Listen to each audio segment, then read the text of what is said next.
Kartumu Boakai. Hello, Liberians and friends of Liberia. Welcome to Liberia.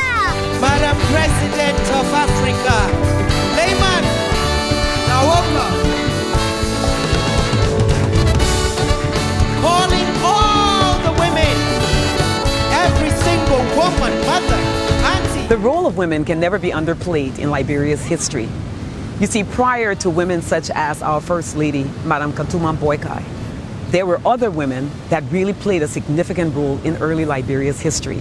You had a woman by the name of Holo, who was involved in the negotiations for land.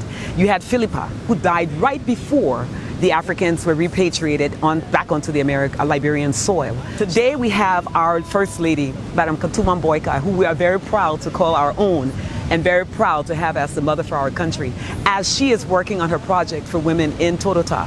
We are so excited and welcome projects and welcome you to please join us and come with us in Liberia. Let's build, let's make Liberia all that it needs to be. Come and take back your child. Many people tend to view Liberia as a country that started in 1822.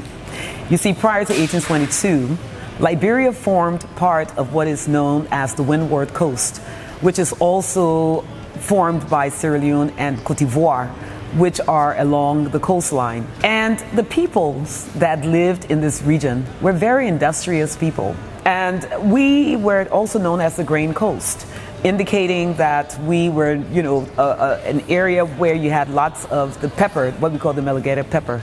So Liberia is deeply rooted in history and culture, and it's something that we as Liberians are very proud of. Liberia and America have an incredible shared history that actually begins in the early 19th century with a very wealthy merchant trader by the name of Paul Coffey. In 1815, he successfully repatriated 38 Africans back onto the African continent, actually settling in Sierra Leone and what is today known as Freetown, Sierra Leone. So in 1822, 88 freed blacks, originally from the coast or the port of New York, arrived off Cape Messerado in what is today Liberia, and landed on an island called Providence Island. I said, we who carry the world.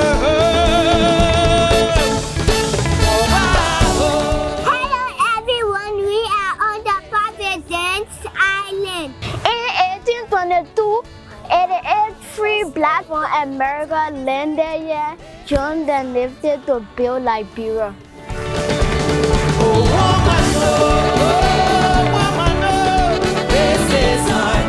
And it was there where we began to see the formation of a country. At that time, there was a movement to abolish slavery on the high seas.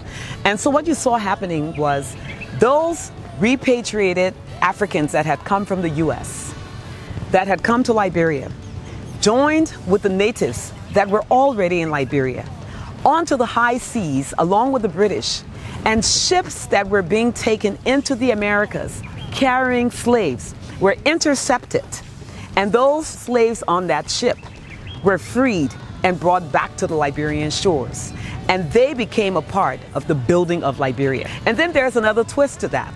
You see, around the 1850s, we also began to see people coming in from places like the British West Indies. You saw someone like Wilmot Blyden coming into Liberia as a teacher. And Wilmot Blyden is called in history the leader or the father of Pan-Negroism. And he called Liberia the land of Pan-Negroism. Princess, tell me about Joseph Jenkins Robert. Joseph Jenkins was the first president in Liberia and in Africa. He was born in 1809 in the USA, and he was the second black president in the whole world. Many people don't realize that the first 10 presidents of Liberia were all African Americans, beginning with President Joseph Jenkins Roberts up to G.W. Gibson. They were all born in America at different points, came to Liberia at different stages in their lives, and rose to become presidents of Liberia. First of all, Liberia is the only country on this continent of Africa that has the story that it has. Liberia is the only country on the African continent where the first 10 presidents were all African Americans. Mamas, come and save your child. In 1847, Liberia became Africa's first country. In